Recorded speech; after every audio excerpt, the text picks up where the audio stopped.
The air in the Northwood Creek Zoo's reptile house was thick and wet, a palpable blanket of manufactured tropical humidity that clung to the skin and fogged the glass enclosures. It smelled of damp earth, clean disinfectant, and something primordially reptilian. For most, it was a place of hushed awe, of children pressing their faces against the glass to whisper at the silent, scaly creatures within. It was a place of controlled, curated danger. For Sarah Jenkins, it was the symphony of a perfect day. The low hum of the crowd, the excited chatter of her son Leo, the simple joy of being presented, was all she had wanted for his 8th birthday. They had saved for this. Every extra tip she'd tucked away from her long shifts at the diner, every time she'd said no to a coffee for herself, had been for this day, for the look of pure, unadulterated wonder on Leo's face.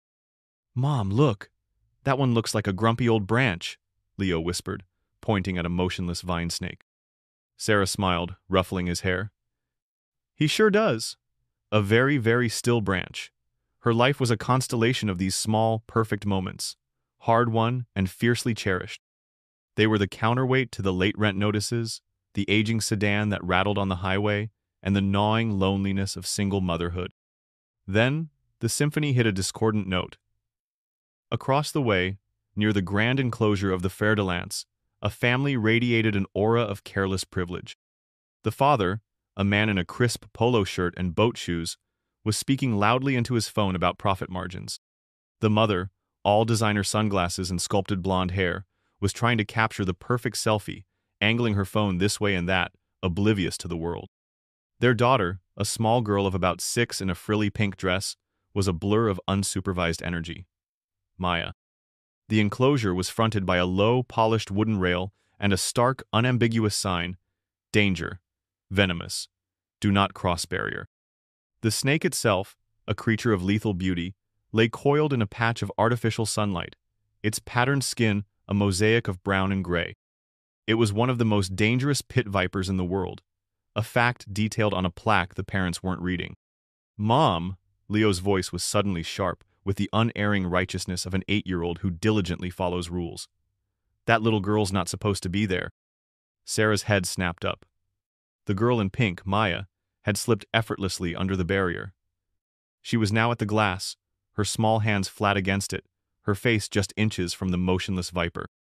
The father, Mark, was still closing his deal. The mother, Tiffany, was still hunting for her best angle. The world seemed to slow down. The hum of the crowd faded to a dull roar in Sarah's ears. Tap, tap, tap. Maya's small finger rapped against the glass. The snake's head, a perfect, triangular arrow of death, lifted from its coil. The movement was subtle, barely perceptible, but it sent a bolt of ice through Sarah's veins. Whump. The Fer de Lance struck the glass. The sound was not a tap, but a solid, percussive thud that echoed through the humid air. The crowd gasped, a collective intake of breath. Maya shrieked and stumbled backward, her fantasy shattered by the violent reality. She fell, a clumsy tangle of pink frills and flailing limbs. As she went down, her hand hit a small, square maintenance hatch on the side of the enclosure. It wasn't locked. It wasn't even properly latched. With a faint click, it swung open. Chaos erupted. A single word rippled through the crowd. "Out!" The snake, seeing a sliver of freedom, poured itself through the opening with a terrifying, fluid grace. It was no longer a contained exhibit. It was a loose threat, coiled on the cool tile floor between the frozen, crying child and the screaming, stampeding crowd. Mark Hamilton finally lowered his phone, his face a mask of disbelief. Tiffany's selfie was forgotten, her mouth a perfect O of horror. They were 10 feet away, paralyzed. Zoo security was nowhere in sight. There was no time for thought, no time for risk assessment or self-preservation. There was only instinct. Sarah's body moved before her mind could catch up. She shoved Leo behind her, a firm hand on his chest. "Stay back," she commanded, her voice tight with an adrenaline she didn't know she possessed. She didn't run at the snake. She ran for the child. In 2 long strides, she was there, her shadow falling over the terrified little girl. She didn't try to grab the viper or be a hero in a movie. She did what any mother would do. She built a wall with her own body. She scooped Maya up, a bundle of trembling fear and tears, and pushed her away, toward the stunned parents. Get her! Sarah yelled. In that split second of transfer, as Maya left her arms, the snake, threatened by the sudden movement, made its choice. It struck. A searing electric agony exploded in her right calf. It was not a bite, it was an ignition, a fire of 1,000 white-hot needles. She cried out, a sharp, involuntary sound, and her leg buckled beneath her. As she fell, she kicked out, sending the snake skittering across the floor away from the others. The last thing she saw were the panicked faces of zoo staff finally arriving with capture hooks and bags. She saw Mark Hamilton snatching his daughter away, his expression not of gratitude, but of pure, unadulterated fury. The sirens began to wail, a distant sound growing closer, but for Sarah, the world was already receding, tunneling into a dark, painless void as the venom began its insidious, systematic work. A life measured in scraped knees and bedtime stories, in lukewarm coffee drunk before dawn and the scent of pancake batter on a Sunday morning. A life defined by the steady, rhythmic sacrifices that parenthood demands, sacrifices Sarah Jenkins made without a second thought. Her world had shrunk and expanded the day Leo was born. It shrunk to the four walls of their small, second-floor apartment, to the aisles of the grocery store where she meticulously compared prices, to the worn vinyl booths of the Greasy Spoon Diner, where she worked double shifts, her smile a constant, reassuring presence for her customers. It expanded to encompass a universe of fears and hopes she'd never known. The fear of a sudden fever in the night, the hope in his eyes on Christmas morning. She remembered assembling his second-hand crib, the instructions a confusing mess, her frustration melting away as she imagined him sleeping safely within its walls. She remembered the fierce protective pride swelling in her chest at his first school play, where he, dressed as a tree, delivered his single line, "I am a mighty oak," with a solemnity that made her heart ache. Her life was a ledger of carefully balanced accounts, the car repair invoice versus the utility bill, a new pair of shoes for Leo versus a new coat for herself. The choice was always simple. This trip to the zoo had been an entry on that ledger for months. In a worn envelope tucked away in her sock drawer, she had collected the cash, dollar by dollar, labeling it Leo's B-Day Adventure. It was more than a trip, it was a promise. A promise that despite their struggles, there would always be room for joy, for wonder, for the sound of his laughter echoing in the sun. She was a woman built of resilience and love, a quiet hero in the unnoticed narrative of everyday life. She had no idea the world was about to test the limits of that heroism and then punish her for it. The first thing to return was the sound, a steady, rhythmic beeping, as impersonal as a metronome. The second was the pain. It was a living entity, a monstrous thing that had taken up residence in her leg. Her calf, from knee to ankle, was a grotesque landscape of swollen, purplish flesh, stretched so tight it shone under the fluorescent lights. It throbbed in time with the beeping, a duet of agony. A woman in blue, scrubs with a kind, tired face, came into focus. Dr. Anya Sharma. "Sarah, my name is Dr. Sharma. You're at Northwood General Hospital. You were bitten by a fer-de-lance snake." The words were calm, clinical. They felt like they were about someone else. "Is the little girl okay?" Sarah's voice was a dry rasp. "Where's my son?" "The little girl, Maya, is perfectly fine, unharmed," the doctor reassured her. "Your son, Leo, is safe with your neighbor. She's been here, but we had to send her home to get some rest." A wave of relief washed over Sarah, so potent it almost eclipsed the pain. Leo was safe, the girl was safe, it was worth it. "You're very lucky, Sarah," Dr. Sharma continued, her tone shifting. "The venom is extremely potent. It's hemotoxic and necrotizing. We've administered multiple vials of Crofab antivenom to stabilize you. But there's significant tissue damage. The venom, it essentially begins to digest the tissue. We're managing the swelling and you're on powerful antibiotics, but you're going to need several surgeries to debride the necrotic flesh. It's going to be a long road." "Okay," Sarah whispered, trying to process the words. Debride. Necrotic. They sounded as ugly as her leg looked. Then came the first hint of the second poison, the one that spread not through veins but through circumstance. "That antivenom is incredible stuff," Dr. Sharma said almost to herself as she checked Sarah's chart. "A miracle of modern medicine. Costs a fortune, though. Over $20,000 a vial. You needed 6. $120,000. The number floated in the air, unreal.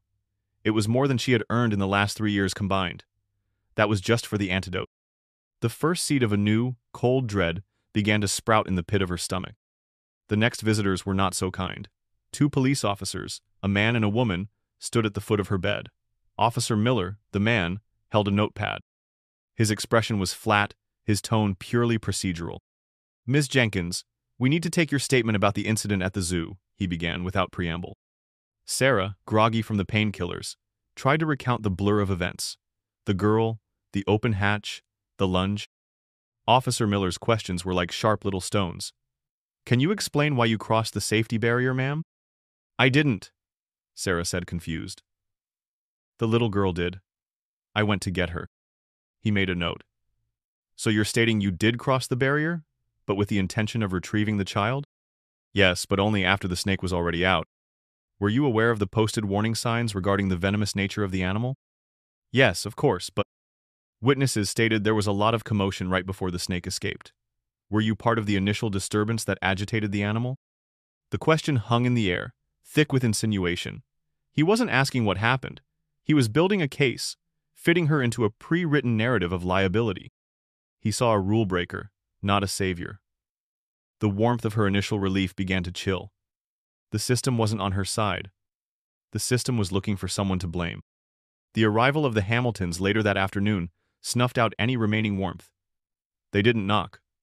Mark filled the doorway, his arms crossed, his jaw tight. Tiffany lingered behind him, her face a mask of distaste as she scanned the sterile room, her eyes landing on Sarah's disfigured leg with a flicker of disgust. There were no flowers, no balloons, no words of thanks. "We're here to get your side of the story before our lawyer contacts you," Mark said. His voice was a low growl. Sarah stared at them, baffled. The pain in her leg was a roaring fire, but this new feeling, this cold, sharp shock of disbelief, was almost worse. "My lawyer? Is Maya okay? I've been so worried." Tiffany scoffed from the doorway, a sound like tearing silk. "She's traumatized. She has nightmares because of the scene you caused. She wakes up screaming." "The scene I caused?" Sarah whispered. "Our daughter never should have been in that situation," Mark continued, taking a step closer. His shadow fell over her bed. "Your intervention created a public spectacle. You involved our daughter in it. Now the zoo is under investigation. The media is calling us. This is a complete mess." He spoke of the event as an inconvenience, a stain on their reputation. Her sacrifice was an annoyance. Her life-threatening injury was a footnote in the story of their bad day. They never once asked how she was feeling. They never said thank you. They redefined the narrative with breathtaking arrogance. She was not the hero who saved their child. She was the reckless woman who had embroiled them in a scandal. They turned and left, leaving behind a silence thick with their contempt. Sarah lay there, her heart pounding, a hot, angry pressure building behind her eyes. Before she could fully process their cruelty, a news report on the television mounted in the corner of the room caught her attention. There, on the screen, was the manicured lawn in front of the Northwood Creek Zoo. At a podium stood a man in a sharp suit, his expression one of grave, practiced sincerity. The Chiron identified him, Richard Abernathy, zoo director. "We at the Northwood Creek Zoo express our deepest regret for the unfortunate incident that occurred this afternoon," Abernathy began, his voice smooth and corporate. "The safety of our guests and animals is our paramount priority. Our initial review indicates that the incident occurred after a guest, Miss Sarah Jenkins, regrettably breached a clearly marked safety perimeter." The lie was so bald, so audacious, it stole her breath. He had conflated her act with Maya's, skillfully painting her as the sole perpetrator of the rule-breaking. "This breach led to a chain of events that resulted in her injury," he continued. "We are conducting a full and thorough review of our otherwise flawless safety protocols. Our legal team has reviewed the situation, and while we wish Miss Jenkins a speedy recovery, the zoo bears no liability for injuries sustained as a result of guests failing to adhere to posted safety warnings." He was building a firewall of litigation-proof language, brick by brick. He threw her under the bus, then backed it over her, all while feigning concern. The narrative was now public record. Sarah Jenkins, reckless rule-breaker. The final blow came not with a bang, but with a clipboard. A woman in a smart business suit, Ms. Albright from hospital administration, entered the room with a smile that didn't reach her eyes. She spoke of copays and deductibles, of policy limits and coverage gaps. Your insurance through the diner is, well, it's a fairly basic plan, Miss Albright explained, her tone dripping with practiced pity. It has a lifetime cap that the cost of the antivenom alone has already exceeded. That's before we factor in the ICU stay, the upcoming surgeries, the skin grafts, the months of physical therapy. She paused, letting the weight of the unspoken settle. So, Sarah said, her voice trembling. What? What does that mean? Ms. Albright clicked her pen and looked at her paperwork. The projected total for your care, Miss Jenkins, is estimated to be in the region of $450,000. She said the number as if she were giving a weather report. We will, of course, need to get a payment plan established before you can be discharged. The hospital has financial advisors who can discuss options like second mortgages, asset liquidation, or high-limit medical loans. Sarah thought of her 2004 Toyota with 180,000 miles on it. She thought of the 312 in her savings account. Asset liquidation. The phrase was a bitter joke. The weight of the number was a physical thing, pressing down on her chest, making it hard to breathe. It was a life sentence, a debt she could never, ever repay. That night, alone in the dark, the beeping of the monitor her only companion, Sarah finally broke. The tears came, silent and hot, not for the pain in her leg, but for the crushing, absolute injustice of it all. She had saved a child, and her reward was to be blamed, abandoned, and buried under a mountain of debt that would shadow the rest of her life and her son's. The world outside her hospital room window had already made up its mind. On phones and laptops across the country, the story festered. Zoo Karen was trending. The Hamiltons, or a source close to them, had clearly been busy. The comment sections were a cesspool of casual cruelty. Lol, she wanted that lawsuit money. Play stupid games, win stupid prizes. Why was she so close to the enclosure anyway? Bad parenting all around. The real victim is that poor snake. I hope the parents of that little girl sue her for endangerment and trauma. She sounds like a classic attention seeker. An online tabloid, eager for clicks, ran a headline that felt like a punch to the gut.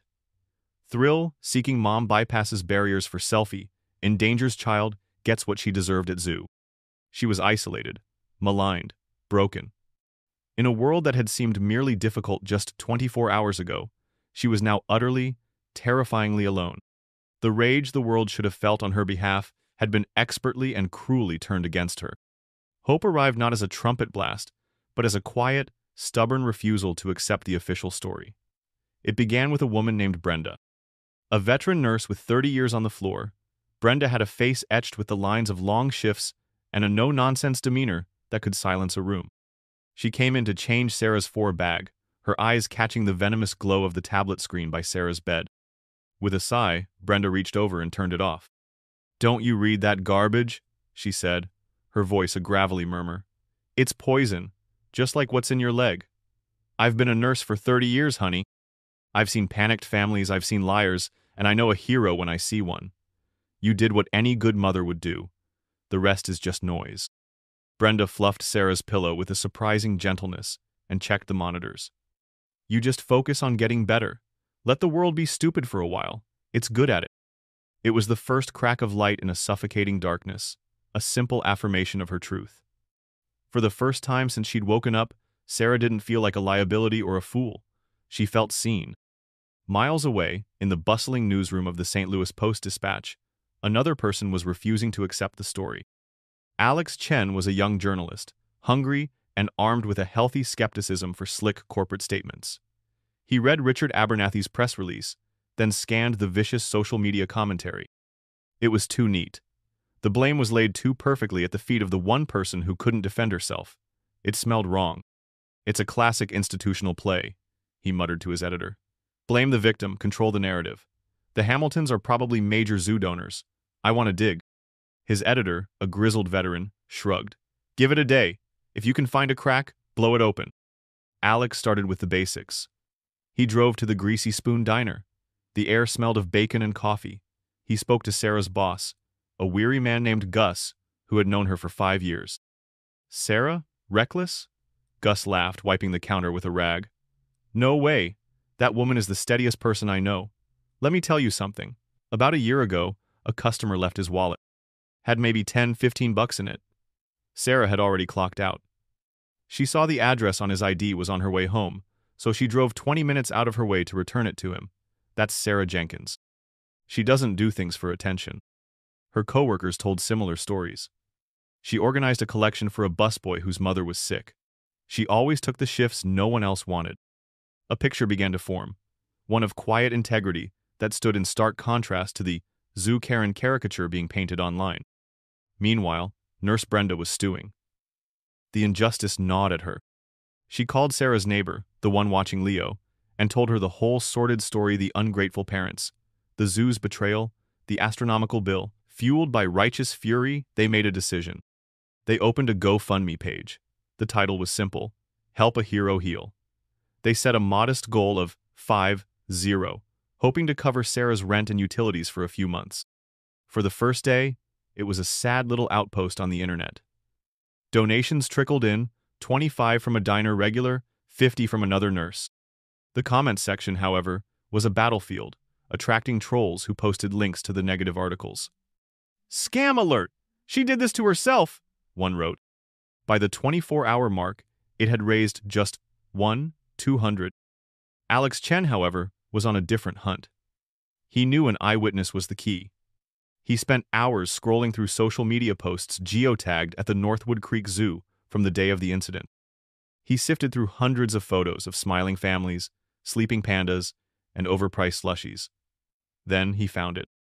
A photo of the Fer de Lance enclosure posted by a man named David Miller, a tourist from Chicago. The timestamp was 2:14 p.m., just minutes before the first 911 calls. In the corner of the frame, blurry but undeniable, was a flash of pink, a little girl, standing on the wrong side of the wooden rail. Alex's heart hammered. This was the crack. He found David Miller's profile and sent a direct message. "Mr. Miller, my name is Alex Chen, a reporter with the Post. Dispatch. I believe you may have witnessed the incident at the reptile house. Would you be willing to speak with me?" The reply came an hour later. "I don't want to get involved." Alex's hopes sank. He typed back immediately. "Sir, a woman is having her life destroyed. She's being blamed for something I don't think she did. All I'm asking for is the truth." He waited. 10 minutes later, his phone buzzed. "Call me." On the phone, David's voice was hesitant, but his story was clear. The parents were completely checked out, he told Alex, his voice gaining confidence as he spoke. The dad was on his phone, the mom was taking selfies, their kid slipped right under the rail. I almost said something myself, but it all happened so fast. The snake struck the glass, the kid fell, the snake got out. It was chaos. That woman, the one who got bit, she came from nowhere. She shoved her own kid back and just handled it. She only went forward after the snake was already out and right next to that little girl. She saved her. Period. What they're saying on the news is a load of crap. Alex felt a surge of adrenaline. "Mr. Miller, the photo you posted, does it show the girl under the barrier?" "Yeah, I think so. Let me look." There was a pause, the sound of tapping on a screen. "Holy cow. Yeah, clear as day. You can see her pink dress.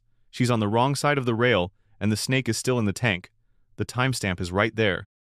Alex leaned back in his chair, a slow smile spreading across his face. He didn't just have a crack, he had dynamite. The article dropped at 6:00 a.m. on the front page of the St. Louis Post, Dispatch website, a digital bombshell designed to detonate in morning news cycles. The headline was a declaration of war against the established narrative. Exclusive. Witness and photo refute zoo's narrative. Show-bitten woman is a hero who saved negligent parent's child. Alex Chen's prose was lean and powerful. He began not with the snake, but with Sarah Jenkins, the waitress who returned wallets and worked doubles to buy her son a birthday present. He laid out the timeline with irrefutable clarity, supported by the damning, time-stamped photograph of Maya Hamilton standing blithely in the danger zone while her parents were engrossed in their own worlds. He included the explosive, on-the-record quotes from David Miller, the tourist from Chicago, who dismantled the zoo's official story piece by piece.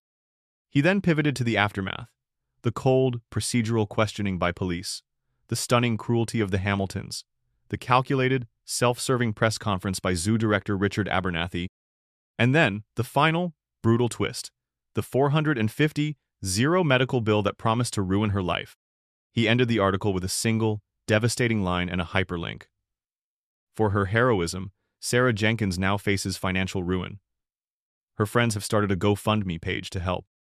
The effect was not like dropping a pebble in a pond, it was like dropping a mountain. Before Sarah even woke up, the story was everywhere.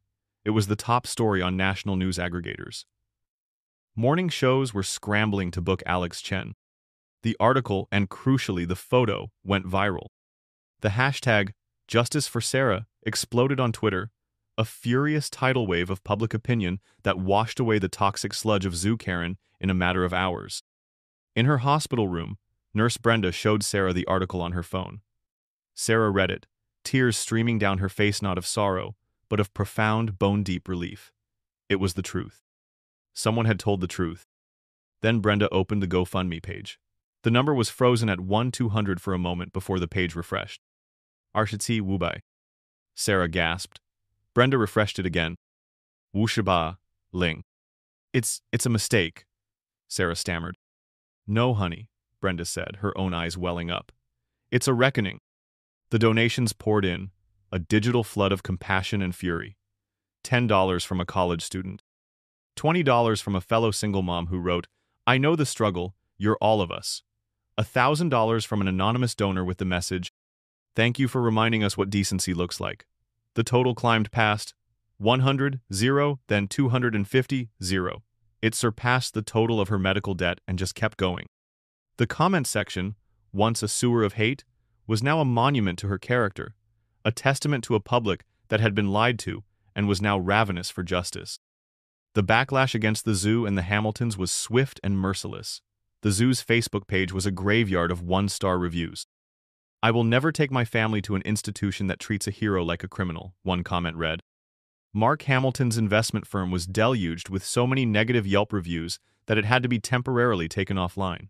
The court of public opinion, once their greatest weapon, had turned on them with a vengeance. Later that afternoon, a flustered, pale Richard Abernathy appeared at the door of Sarah's hospital room.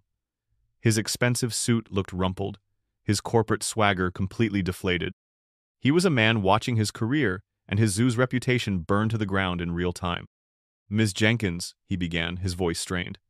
Sarah, there has been a terrible, terrible misunderstanding. Sarah looked at him from her bed. For the first time, she felt a flicker of power. A misunderstanding? She asked, her voice quiet but steady. You went on television and told the world I was reckless. You built a story to protect your insurance premiums and left me here to be torn apart by strangers while I was wondering how I was going to keep my apartment. Our initial statement was based on incomplete information, he pleaded, taking a step into the room. Abernathy PR 101, she thought. We were wrong, and we want to make it right. The zoo will, of course, be covering 100% of your medical bills, past, present, and future. And we would like to offer you a substantial private settlement for your pain and suffering, your lost wages, anything. He was bargaining, trying to plug a hole in a sinking ship. The man who had coldly dismissed her as a liability was now begging for her forgiveness. Sarah looked at him, at his desperate, fearful eyes, and felt not anger, but a profound pity. He wasn't a monster. He was just a coward. I think, she said slowly, the words tasting of a victory she had never expected, that I'll need to talk to a lawyer about that. You can show yourself out. He stared at her for a moment, defeated, then turned and walked away, his footsteps echoing down the hall. In the quiet of the room, Sarah looked at Leo, who had been watching the exchange with wide eyes from a chair in the corner. She smiled, a real, genuine smile that reached her eyes. The fire in her legs still burned, but for the first time in days, it was no longer the biggest thing in her world. The next morning, the news channels were all running the same live feed, Richard Abernathy at the same podium as before. But it was a different man. The swagger was gone, replaced by a deep public humility. The speech he gave was not for the zoo's lawyers, but for the entire world. He began with a full, unvarnished, and unequivocal public apology to Sarah Jenkins. He didn't use weasel words. He called his own previous statement a shameful, inaccurate deflection of responsibility. He called Sarah a woman of extraordinary courage and a true hero. Then came the announcements, each one more stunning than the last. First, the zoo was immediately covering all of Sarah's medical expenses. Second, in consultation with a financial advisor, the zoo was establishing a 1 million trust, the Sarah Jenkins Hero Fund, to provide for her and her son's future, ensuring she would never have to worry about money again. And finally, the grand gesture, the move so audacious it sucked the air out of the news cycle. The new, state-of-the-art Amazonian exhibition, the zoo's crown jewel set to open next year, would be officially and permanently named the Sarah Jenkins Wing for Conservation and Community Courage. In her hospital bed, watching the press conference, Sarah could only shake her head, a bewildered laugh escaping her lips. The world had gone mad, but for once, it was a beautiful, brilliant madness. The title of the story had been a cruel joke just 2 days ago. Now, it was reality. A year later, the sun shone brightly on a crowd gathered at the entrance to the new wing. The building was a marvel of glass and reclaimed wood, a testament to a zoo desperately trying to rebrand itself as a community pillar. At the podium stood Sarah Jenkins. The scars on her leg were visible beneath the hem of her simple blue dress, but she stood tall and straight, no trace of a limp. She held the hand of her son, Leo, now 9, who looked out at the crowd with a shy pride. The GoFundMe and the Hero Fund had transformed their lives. They had a small house now, with a backyard. She was taking online classes, studying to be a paralegal. The constant, grinding anxiety about money was gone, replaced by a quiet security she had never known. When she spoke, her voice was clear and strong. She didn't talk about the venom, the pain, or the betrayal. She talked about what came after. "A hero is a big word," she said, her eyes finding Nurse Brenda and Alex Chen in the front row. "I don't really think of myself that way. I'm a mom. I did what any mom would do. The real heroes of this story are the people who refuse to let the truth be buried. The heroes are the thousands of strangers who saw one person in the dark and decided to show up with a light." She looked at the name etched in gleaming steel above the entrance. "This building isn't just about me," she concluded. "It's about the fact that when things looked their darkest, people strangers showed up with kindness. That right there is the real wonder of the world. Thank you." The crowd erupted in applause. Later, after the speeches and the handshakes, when the reporters had packed up their cameras, Sarah and Leo walked into the wing named after her. The air was warm and humid, filled with the calls of exotic birds. They stopped in front of a new enclosure, a magnificent, sprawling habitat behind 3 layers of reinforced glass. Inside, a fer-de-lance rested on a sun-drenched rock. Next to it was a plaque. It didn't just detail the snake's biology. It told a story. It told of negligence, of heroism, and of a community that rallied to right a wrong. It was a lesson in public safety and human decency. Leo looked at the exhibit, then up at his mom, his eyes shining. "You're famous, Mom." Sarah smiled, a deep, peaceful smile that smoothed all the tired lines from her face. She squeezed his hand. "No, sweetie," she said, her voice soft. "I'm just your mom." Together, they walked deeper into the exhibit, 2 figures bathed in the artificial sunlight, their future as bright and boundless as the world that had, against all odds, decided to be kind.